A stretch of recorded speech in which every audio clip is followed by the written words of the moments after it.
Hello everyone. हम लोग इस वीडियो लेक्चर में इंजीनियरिंग जियोलॉजी का क्वेश्चन पेपर का सॉल्यूशन देखेंगे। 2024 का ये क्वेश्चन पेपर है बीयू का।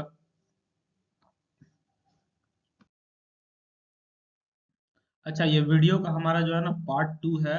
अगर आपने पार्ट 1 नहीं देखा है तो जरूर देखिएगा, और पार्ट 3 भी हमारा होगा तो पार्ट 3 भी देखिएगा।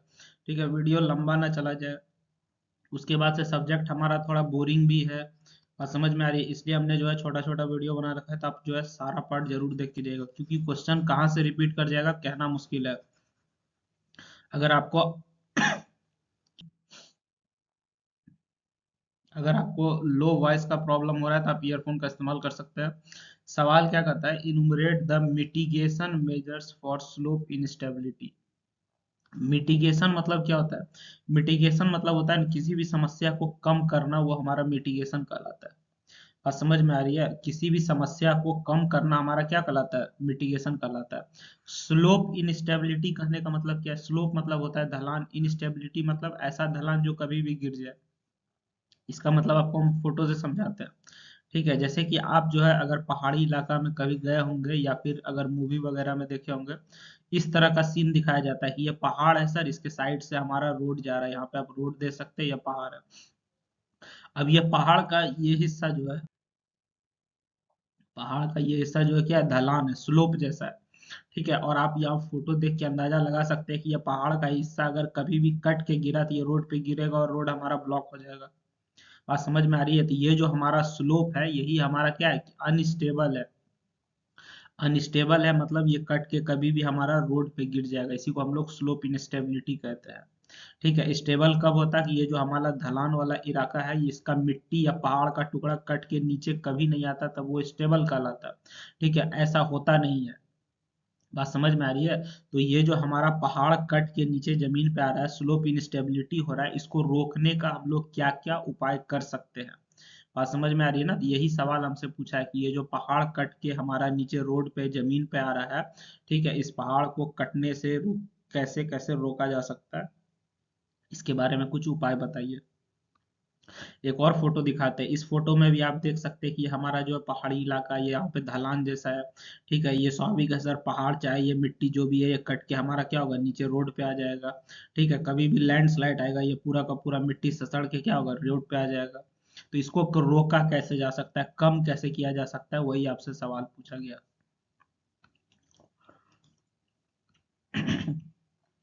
सबसे पहला काम तो आप क्या कर सकते हैं? Flattening of slope. ये जो हमारा स्लोप है, ठीक है, यहाँ पे जो ये इस तरह का हमारा स्लोप बन रहा है, ठीक ना, तो इसको हम लोग फ्लैट कर देंगे। फ्लैट करने का मतलब जो है इसका एंगल कम कर देंगे। मान के चलो अगर यहाँ पे अभी 60 डिग्री का एंगल बन रहा है, ठीक है, तो हम लोग 60 डिग्री से कम का एंगल बना देंगे।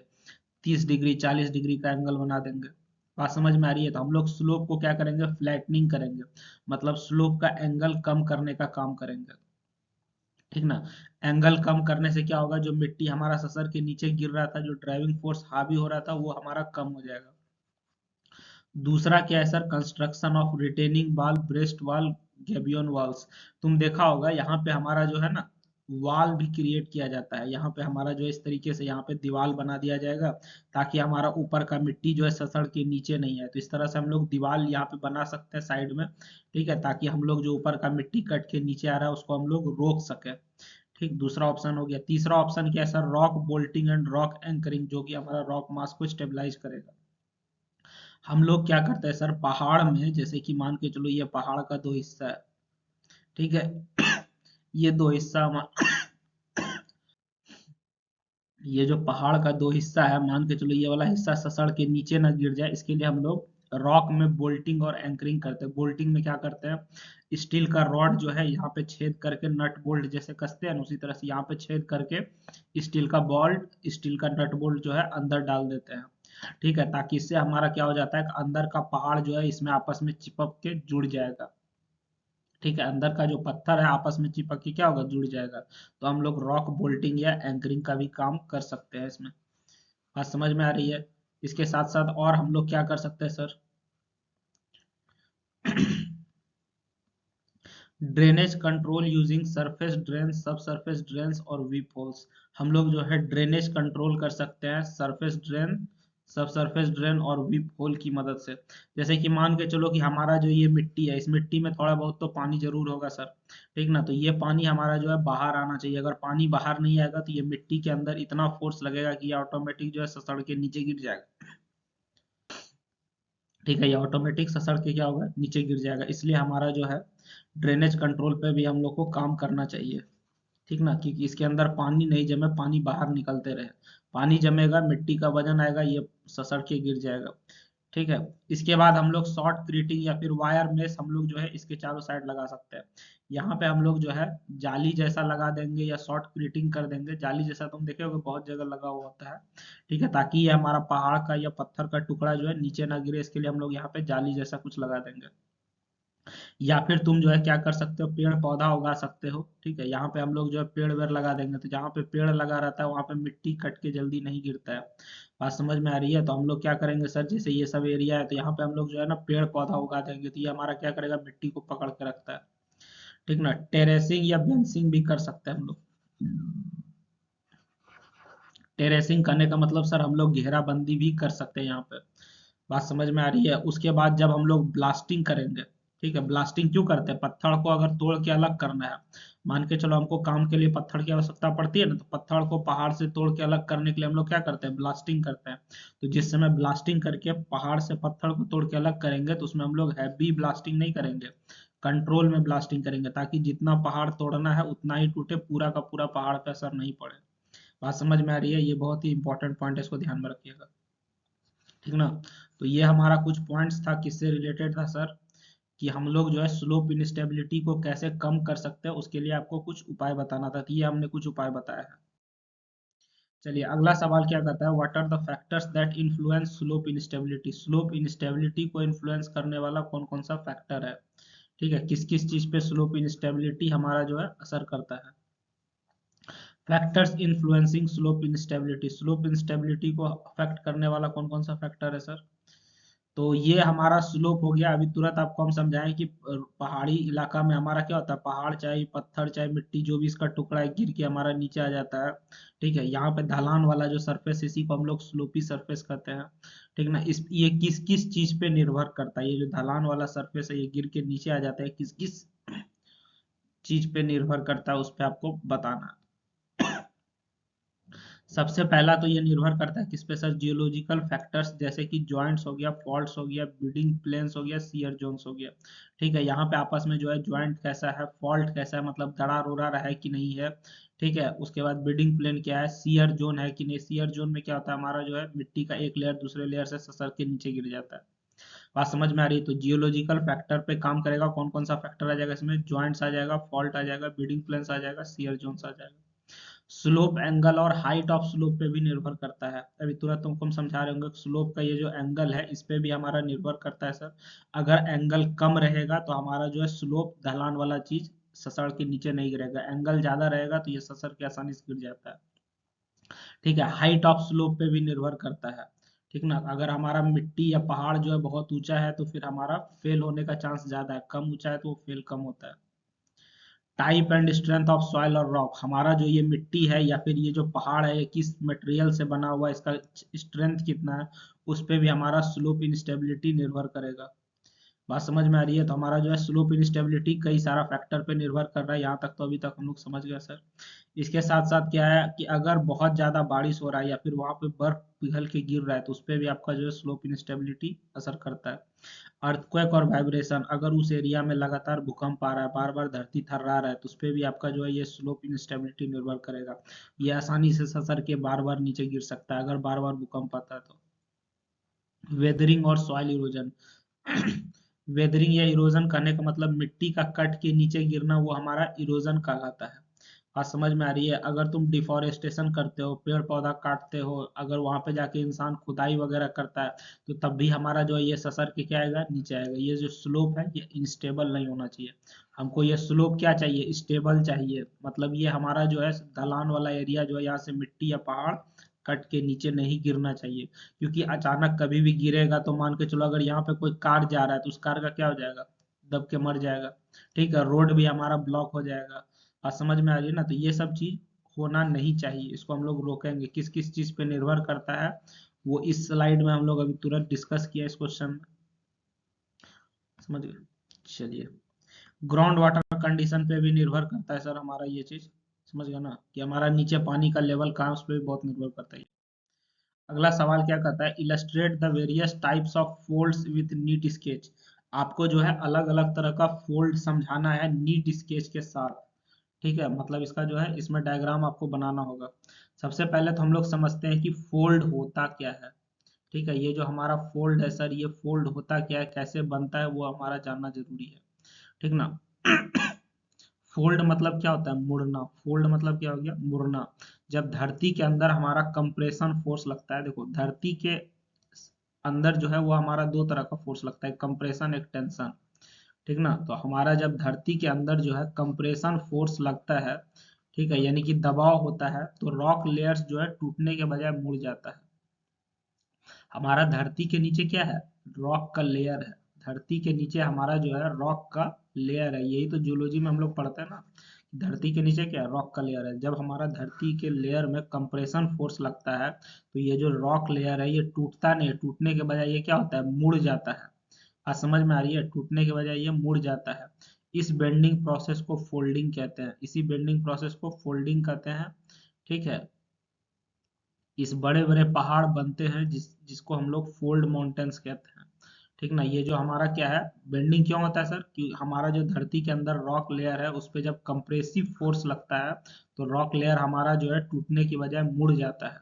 बात समझ में आ रही है, ये जो हमारा रॉक लेयर मुड़ता है, इसी चीज को हम लोग बेंडिंग कहते हैं, समझ गए। तो आइए हम लोग देखते हैं सर कि हमारा जो है फोल्ड क्या होता है। फोल्ड मतलब मुड़ना, बेंड होना। तो ये बेंड क्यों होता है, कंप्रेसिव फोर्स की वजह से होता है। हमारा जो रॉक लेयर है उस पर कंप्रेसिव फोर्स लगता है, तो वो टूटने के बजाय मुड़ जाता है, इसको हम लोग बेंड कहते हैं। यानी कि टाइप्स ऑफ फोल्ड हम लोग देखेंगे, तो पहले इसका फोटो देख लेते हैं। ये देखिए कुछ तरह का फोल्ड है, ये हमारा सिमेट्रिकल फोल्ड है, ये एसिमेट्रिकल फोल्ड है। बात समझ में आ रही है, ये ओवर टर्न फोल्ड है, ठीक ना। एक एक करके हम लोग देखते हैं सर। हमारा होता है सबसे पहले एंटी क्लाइन, ठीक है। एंटी क्लाइन में क्या होता है, upward arching fold with oldest rocks at the core. ऊपर के तरफ आर्किंग होता है सर, और ओल्डेस्ट रॉक हमारा बीच में होता है। दूसरा हमारा होता है syncline, downward through like fold with youngest rock at the core. यहाँ पे यंगेस्ट रॉक हमारा जो है कोर में होगा, ठीक ना। अर्थ मेंटल क्रस्ट कोर, ये सब आप जो है जियोलॉजी में अच्छे से पढ़े होंगे, तो वहाँ पे ये सब बताया गया। हम तो यहाँ पे आपको फोल्ड का टाइप ही बता सकते हैं, ठीक है। आपको ये पीडीएफ मिल जाएगा, पीडीएफ जब जूम करके देखिएगा तो इसका नाम के साथ ये फोटो अच्छा से दिख जाएगा। पीडीएफ को आप क्या कीजिएगा, जूम करके देखिएगा, तो आपको नाम के साथ साथ फोटो वोटो सब अच्छा से दिख जाएगा, ठीक है। चलिए, तो एक कैटेगरी हमारा हो गया सर एंटी क्लाइन, दूसरा हो गया साइन क्लाइन, ठीक है। तीसरा होता है symmetrical fold, both limbs dip equally, ठीक ना। इसमें दोनों लिम्स जो है हमारा इक्वली डिप करेगा, तो ये आपका हो गया सिमेट्रिकल फोल्ड। उसके बाद हमारा आता है sir asymmetrical fold, limbs dip at unequal angles. Limbs यहाँ पे देखिए अनइक्वल एंगल पे डिप कर रहा है, बराबर नहीं है। यहाँ पे सिमेट्रिकल में क्या है, बराबर है, यहाँ पे बराबर नहीं है। फिर ओवर टर्न फोल्ड आता है, one limb is tilted beyond vertical, ये आपका ओवर टर्न हो गया। एक लिम्ब जो है दूसरे के साथ टिल्ट रहता है, मतलब झुका हुआ रहता है। Recumbent fold, fold axis is nearly horizontal, ये आपका हो गया रिक्यूबमेंट फोल्ड। यहाँ पे फोल्ड एक्सिस जो है आपका हॉरिजॉन्टल होता है। ये वाला फोल्ड तुम यहाँ पे जो मुड़ा हुआ है इसको तुम देखोगे तो लगभग ये हॉरिजॉन्टल दिख रहा है हमको। उसके बाद हमारा आता है isoclinical fold, both limbs are parallel. Isoclinical में हमारा जो है दोनों लिम्स पैरेलल होता है। ये लास्ट वाला फोटो आप देख सकते हैं, ये ऊपर गया फिर ऊपर गया, तो ये दोनों आपको क्या दिख रहा है, पैरेलल दिख रहा है ना, ठीक है। तो इस तरीके से हमारे पास सर 6-7 तरह का आपको हम फोल्ड बता चुके हैं। अगला क्या है, right A short note on seismic zone in India. Seismic zone मतलब ऐसा इलाका जहां पे हमारा अर्थक्वेक आते जाते रहता है। अर्थक्वेक मतलब भूकंप आते जाते रहता है। ऐसा इलाका जहाँ पे हमारा जो है भूकंप आते जाते रहता है भारत के अंदर का, वो सब इलाका हमारा क्या कहलाता है, सेस्मिक जोन कहलाता है।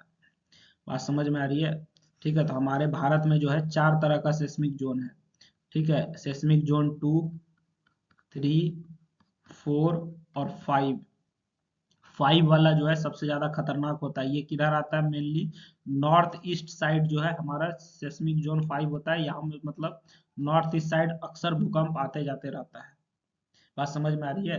तो हमारा जो है भारत के अंदर जोन 4 जोन में ये बटा हुआ है। अच्छा, ये जो जोन बटा हुआ है ये किस आधार पे बटा हुआ है सर? हिस्ट्री के आधार पे, ठीक ना। अगर किसी एरिया में पास्ट में कई सारा भूकंप आ चुका है तो उसके हिस्ट्री के आधार पे हमारा जो है सेस्मिक जोन बटा हुआ है भारत में। बात समझ में आ रही है? और कौन कौन सा जोन है? 2, 3, 4 और 5 जोन है। 5 हमारा सबसे खतरनाक है सर, ये नॉर्थ ईस्ट के लिए हो गया। 2 हमारा सबसे सेफ जोन है सर, मतलब यहाँ पे यदा कदा भूकंप आता है। बात समझ में आ रही है? ठीक है, तो अभी हम लोग इस चीज को और थोड़ा डिटेल में देख लेते हैं कि एग्जाम में आ गया तो ये क्वेश्चन को हम लोग कैसे डील करेंगे।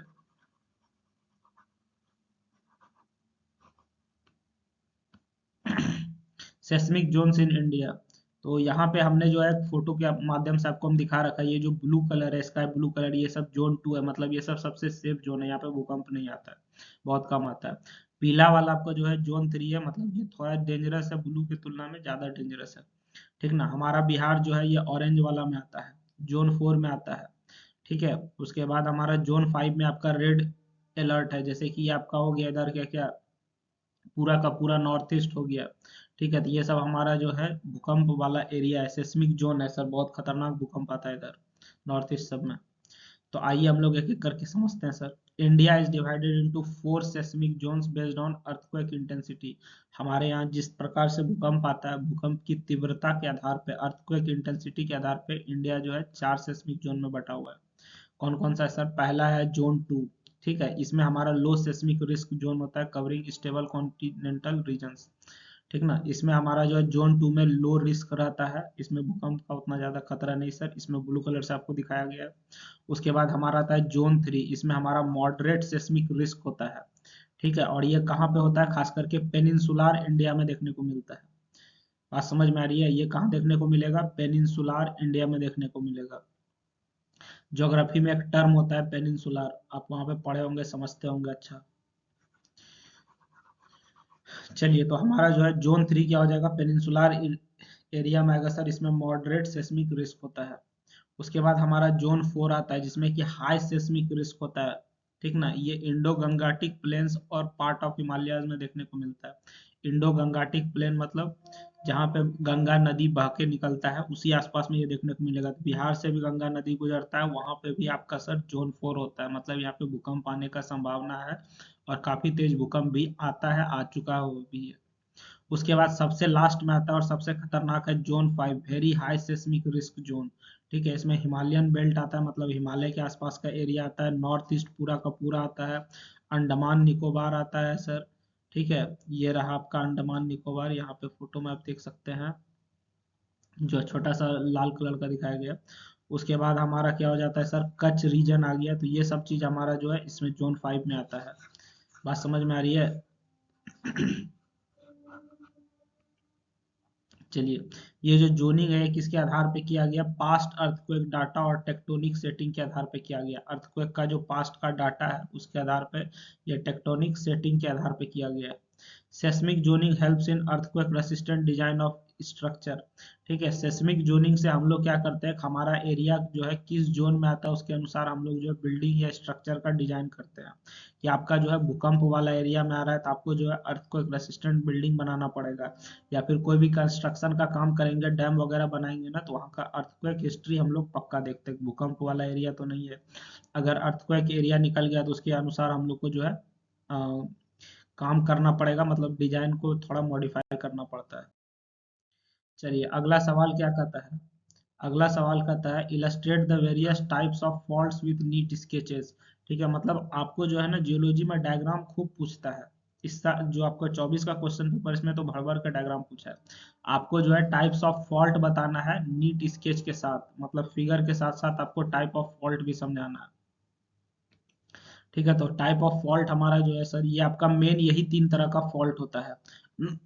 Normal fault, reverse fault, strike slip fault, ये 3 हमारा मेन फॉल्ट है सर, ठीक है। इसके साथ साथ एक और फॉल्ट होता है जिसको हम लोग थ्रस्ट फॉल्ट कहते हैं, और एक तरह का फॉल्ट होता है, लेकिन मेन 3 जो है यही 3 है आपका, ठीक ना।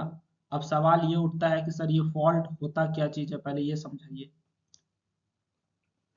देखिए यहाँ पे जो है आप देख रहे होंगे कि यहाँ पे फोर्स जो है एक इधर लग रहा है एक इधर लग रहा है, मतलब ये क्या है, टेंसाइल फोर्स है। ठीक ना। तुम सॉम में पढ़े होगे कि अगर एक साइड इधर फोर्स लगता है तो एक साइड इधर फोर्स लग गया, ये कौन सा फोर्स है, टेंसाइल फोर्स है। ठीक है, अगर फोर्स हमारा सर इधर से लग रहा है इधर से लग रहा है तो ये कौन सा फोर्स है, कंप्रेसिव फोर्स है। बात समझ में आ रही है, एक फोर्स ऊपर लग रहा है एक फोर्स नीचे लग रहा है तो ये कौन सा फोर्स है सर, इसको हम लोग हॉरिजॉन्टल फोर्स कहते हैं। ठीक है, तो हमारा जो है अर्थ का जो अलग अलग हिस्सा है उसमें अलग अलग फोर्स के आधार पे हम लोग डिसाइड करते हैं फोर्स कौन सा लग रहा है। ठीक। अच्छा, अब यहाँ से गौर से सुनिएगा फॉल्ट क्या होता है, वीडियो का स्पीड कम कीजिए और फॉल्ट के बारे में सुनिए। अगर रॉक्स पर लगने वाला प्रेशर इतना ज्यादा हो कि वो बेंड होने की बजाय टूट जाए। ठीक है, हमारा जो रॉक है उस पे हमारा फोर्स लग रहा है और अगर वो फोर्स की वजह से अगर बेंड हो जाता है तो उसको हम लोग फोल्ड कहते हैं। अगर रॉक पे फोर्स लगता है और फोर्स की वजह से वो बेंड हो जाता है तो उसको हम लोग क्या कहते हैं, फोल्ड कहते हैं। लेकिन अगर वो बेंड ना होने की बजाय हमारा क्या हो जाए, टूट जाए, फ्रैक्चर कर जाए, ठीक है, तो उसको हम लोग फॉल्ट कहते हैं। बात समझ में आ रही है, हमारा धरती के नीचे जो पहाड़ है उस पे अगर फोर्स लगा है और वो मुड़ जाए तो उसको फोल्ड कहेंगे। मुड़ने की बजाय अगर टूट जाए तो उसको क्या कहेंगे, फॉल्ट कहते हैं। ठीक है, तो फॉल्ट आप समझ गया, फोल्ड थोड़ा देर पहले आपको हम समझाए थे। तो फोल्ड हमारा दो तीन तरह का होता है।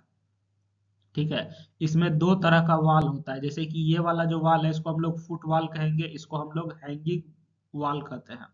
ठीक ना, ये हमारा फुट वाल हो गया सर, ये हमारा क्या हो गया, हैंगिंग वाल, ये हमारा हो गया फुट वाल सर, ये हो गया हैंगिंग वाल। बस समझ में आ रही है, तो हमारा जो है इसमें गौर से देखिएगा तो दो तरह का वाल है, फुट वाल और हैंगिंग वाल। ठीक, अब आइए हम लोग यहाँ से टाइप्स ऑफ फोल्ड समझते हैं, फॉल्ट समझते हैं। सबसे पहला हमारा होता है सर नॉर्मल फॉल्ट, यानी कि ये वाला, hanging wall moves downward due to tensional force. यहाँ पे आप देखिए दोनों साइड इधर भी फोर्स लग रहा है इधर भी फोर्स लग रहा है, मतलब टेंशन फोर्स लग रहा है सर।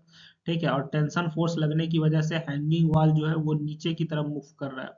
ठीक ना, हैंगिंग वॉल जो है ये हमारा क्या कर रहा है सर, नीचे की तरफ मूव कर रहा है, ये आपका हैंगिंग वॉल है ये नीचे की तरफ मूव कर रहा है।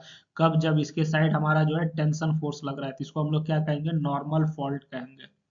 बात समझ में आ गई, तो दूसरा तरह का जो हमारा फॉल्ट होता है वो क्या होता है सर, वो होता है रिवर्स फॉल्ट, यानी कि ये वाला। ठीक है, इसमें हमारा जो है टेंशन फोर्स नहीं, इसमें हमारा कंप्रेशन फोर्स लगेगा। ठीक है, कंप्रेशन फोर्स लगेगा और हैंगिंग वॉल जो है ऊपर की तरफ मूव करेगा। बात समझ में आ रही है, इसमें हमारा क्या लगेगा सर, कंप्रेशन फोर्स लगेगा और हैंगिंग वॉल जो है ऊपर की तरफ मूव करता है। इसमें हमारा सर कंप्रेशन फोर्स लगेगा, आप यहाँ पे फोटो गौर से देखिएगा, इधर से भी लग रहा है इधर से भी लग रहा है। ठीक है, और हैंगिंग वॉल जो है ये तुम्हारा ऊपर की तरफ मूव कर रहा है। ठीक ना, मूव्स अपवर्ड, और यहाँ पे फोर्स कंप्रेशन लगेगा, उसको हम लोग रिवर्स फॉल्ट कहते हैं।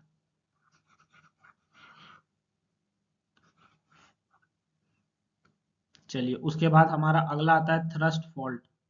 ठीक है, थ्रस्ट फॉल्ट आता है, थ्रस्ट फॉल्ट में हमारा क्या होता है सर, कि ये जो है रिवर्स फॉल्ट से ही मिलता जुलता है, लेकिन इसमें लो एंगल रिवर्स फॉल्ट होता है।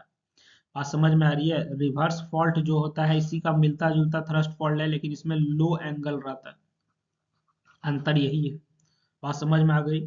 ठीक ना, है सब कुछ एक ही जैसा, लेकिन लो एंगल है और डिस्प्लेसमेंट इसमें हॉरिजॉन्टल देखने को मिल जाएगा आपको।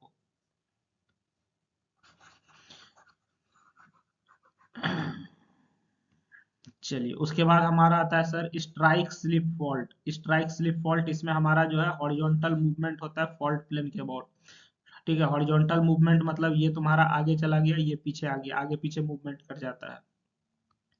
और लास्ट में हमारा आता है ऑब्लिक फॉल्ट। ठीक है, ऑब्लिक फॉल्ट हमारा क्या है सर, कॉम्बिनेशन है किस चीज का, वर्टिकल और हॉरिजॉन्टल मूवमेंट का। ठीक ना, लास्ट में हमारा आ जाता है ऑब्लिक फॉल्ट, जो कि कॉम्बिनेशन है किस चीज का सर, वर्टिकल और हॉरिजॉन्टल मूवमेंट का। तो हमारे पास सर ये पांच तरह का फॉल्ट हो गया, आपको हम फोटो के साथ समझा दिए, एग्जाम में आएगा तो फोटो के साथ बना दीजिएगा। ठीक है, और ये क्वेश्चन इंपॉर्टेंट है हमारा। और आइए हम लोग लास्ट क्वेश्चन देखते हैं इस पार्ट का। ठीक ना, उसके बाद नेक्स्ट पार्ट में आप सारा देखिएगा। critically discuss the concept of plate tectonics and its role in generation of earthquake। आपको क्या करना है, प्लेट टेक्टोनिक्स के बारे में डिस्कस करना है और उसका रोल डिस्कस करना है अर्थक्वेक जनरेशन में। सबसे पहले तो आपको बताना है कि प्लेट टेक्टोनिक्स होता क्या है। ठीक है, अब इसका प्लेट टेक्टोनिक्स जो है इसका अर्थक्वेक में क्या भूमिका है, इसके वजह से अर्थक्वेक कैसे जनरेट करता है वो आपको समझाना पड़ेगा। बात समझ में आ रही है? तो सबसे पहले तो आइए आपको हम समझाते हैं कि प्लेट टेक्टोनिक्स होता क्या है। ठीक है, ये जो प्लेट टेक्टोनिक्स है, प्लेट टेक्टोनिक्स ये है क्या चीज, इसको समझिए, गौर से सुनिएगा कि हमारा धरती का जो सबसे ऊपर वाला लेयर है जिसको हम लोग लिथोस्फेयर कहते हैं, ठीक है, जिसपे हमारा मिट्टी वगैरह होता है, यानी कि हमारे धरती का जो सबसे ऊपर वाला लेयर है लिथोस्फेयर, एक सिंगल पीस नहीं है बल्कि बड़े बड़े टुकड़ों में बटा हुआ है। समझ गए? जिसको हम लोग टेक्टोनिक प्लेट कहते हैं। समझ गए ना? हमारा जो धरती के सबसे ऊपर वाला लेयर है जिसपे हमारा जमीन होता है, ठीक है, जिसको हम लोग लेथोस्फेयर कहते हैं, वो एक सिंगल लेयर नहीं है जबकि अलग अलग टुकड़ों में बटा हुआ लेयर है, ठीक है, जिसको हम लोग टेक्टोनिक प्लेट कहते हैं। ये प्लेट नीचे मौजूद पिघले हुए मैग्मा पर बहुत धीरे धीरे मूव करता है। ठीक है, हमारा धरती के नीचे जो है पिघला हुआ मैग्मा है, उसके ऊपर ये प्लेट जो है बहुत धीरे धीरे मूव करता है। अब सवाल है कि सर यहाँ पे हमारा ये बताइए कि अर्थक्वेक कैसे होता है, यानी कि भूकंप वाला पार्ट कैसे होता है, ये आप हमको समझाइए। ठीक है, तो सबसे पहले तो हमारा जो है अर्थक्वेक कैसे होता है, इसमें आप समझते हैं अर्थक्वेक बाउंड्रीज यानी कि प्लेट बाउंड्री के बारे में। अर्थक्वेक सबसे ज्यादा वहां आता है जहाँ पे दो प्लेट मिलते हैं। ठीक है, जैसे ये हमारा एक टेक्टोनिक प्लेट है, उदाहरण की तरफ मान लिए ये दूसरा प्लेट है, तो जहाँ पे ये दोनों मिलेगा इस बाउंड्री पे हमारा अर्थक्वेक सबसे ज्यादा आएगा, पहला बात। दूसरा सर, हमारा फ्रिक्शन एक बहुत बड़ा फैक्टर होता है। ठीक है, फ्रिक्शन यानी कि रगड़, जब दो प्लेट एक दूसरे के पास आता है तो वो आसानी से नहीं खिसकता है। ठीक है, उनके कारण आपस में लॉक हो जाता है। ठीक है, उनके किनारा जो है आपस में लॉक हो जाता है, तो वहां से भी हमारा अर्थक्वेक जनरेट होता है। उसके बाद हमारा स्ट्रेस बिल्डिंग की वजह से होता है। ठीक है, उसके बाद हमारा किसके वजह से होता है सर, स्ट्रेस बिल्डिंग की वजह से होता है। बात समझ में आ रही है? सेस्मिक वेव की वजह से होता है। ठीक ना, हमारा जो सडन मूवमेंट होता है उसके वजह से एनर्जी निकलता है, और वो सेस्मिक वेव के रूप में जो है चारों तरफ फैल जाता है, जिससे कि हमारा अर्थक्वेक वगैरह होता है। ठीक है, तो ये सारा हमारा जो है कई सारा फैक्टर है अर्थक्वेक होने का, तो हम लोग जो है एक एक करके धीरे धीरे समझ लेते हैं ऊपर ऊपर। जितना समझ में आ गया ठीक है, नहीं समझ में आएगा तो आप नोट्स में पढ़ लीजिएगा। समझ गए ना? क्योंकि सब्जेक्ट थोड़ा बोरिंग है, और नहीं तो चीट पुर्जा बना के लेके जाते हैं, वो लेक्चर जाइएगा क्या कीजिएगा, पास तो करना है ना किसी तरीके से। Plate tectonics and earthquake generation. Plate tectonics हमारा क्या है सर, और अर्थक्वेक कैसे जनरेट होता है। तो हमारा जो अर्थ का लिथोस्फेयर है, ठीक है, जिसपे हमारा जमीन है, धरती है, मिट्टी है, वो कई सारा रिजिड टेक्टोनिक प्लेट्स में बटा हुआ है। समझ गए? ये प्लेट मूव करता है सेमी मोल्टन मैग्मा के ऊपर।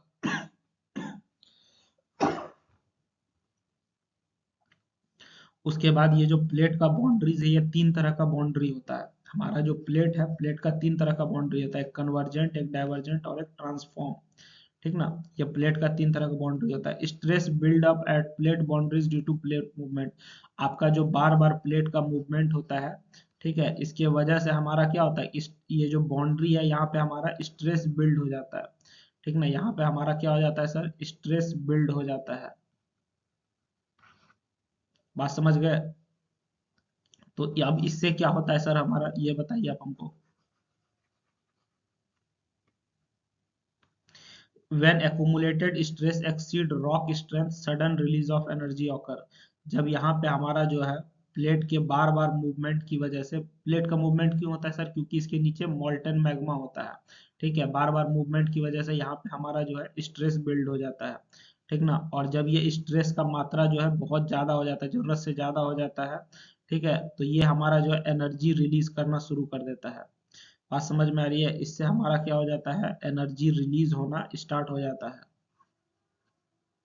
ठीक है, और ये जो रिलीज ऑफ एनर्जी होता है ये सर सेस्मिक वेव को जनरेट करता है, जिसकी वजह से अर्थक्वेक होता है। बात समझ में आ रही है? एकदम सिंपल है सर। ठीक है, कि हमारा जो है धरती के नीचे जो है वो कई सारा प्लेट में बटा हुआ है सर। ये प्लेट जो है हमारा मॉल्टन एस्थेनोस्फेयर यानी कि मॉल्टन मैग्मा के ऊपर होता है, जिसकी वजह से ये मूव करते रहता है। ठीक है, और जब ये मूव करता है तो वहां पे हमारा प्लेट का जो बाउंड्री है, बाउंड्री पे हमारा सर स्ट्रेस बनना शुरू हो जाता है। ठीक, और यही स्ट्रेस बहुत ज्यादा होने लगता है तो हमारा क्या करता है, एनर्जी रिलीज होना शुरू हो जाता है। और जब एनर्जी रिलीज होता है तो हमारा सेस्मिक वेव क्रिएट होता है, जब एनर्जी रिलीज होगा तो वेव क्रिएट होगा। और ये सेस्मिक वेव की वजह से आपका अर्थक्वेक होता है। बात समझ में आ गई? प्रोसेस एकदम सिंपल है, समझ गए ना, कोई दिक्कत नहीं है। नोट्स पढ़िएगा तो और क्लियर हो जाएगा। और नोट्स हमारा जो है ऐप पे मिल जाएगा आपको, पीडीएफ इसका। खास करके हमारा अर्थक्वेक वहां पे होता है जहाँ पे प्लेट बाउंड्रीज जैसे कि हिमालयन रीजन में या मिड ओशियन रीजन में आपका पाया जाता है। ठीक है, तो वहां पे हमारा अर्थक्वेक ज्यादा आते रह जाते रहता है। समझ गए ना? चलिए, उसके बाद plate tectonics explains the global distribution of earthquake and volcanoes. ठीक है, हमारा जो प्लेट टेक्टोनिक्स है वही हमारा बताता है कि हमारा जो अर्थक्वेक वॉल्केनोस कैसा होगा, कितना होगा, वो सारा चीज यहीं से पता चलता है। बात समझ में आ रही है? चलिए ठीक है, तो हमारा ये पार्ट यहीं पे समाप्त होता है। अगर आपको किसी भी तरह का डाउट है तो आप हमसे personally chat, comment, call, WhatsApp पे पूछ सकते हैं। बाकी वीडियो आपको जो है ज़्यादा से ज़्यादा फ्रेंड को शेयर करना चाहिए। ठीक ना, हम भी इतना मेहनत करके आपके लिए वीडियो बना रहे हैं। आप कमेंट में बताइए कि आपका नेक्स्ट एग्ज़ाम कौन सा है। समझ गए? ठीक है, थैंक यू एवरीवन। हम लोग मिलते हैं नेक्स्ट वीडियो लेक्चर में। हम उम्मीद करते हैं आपका एग्ज़ाम बहुत अच्छा जाए। Good luck for your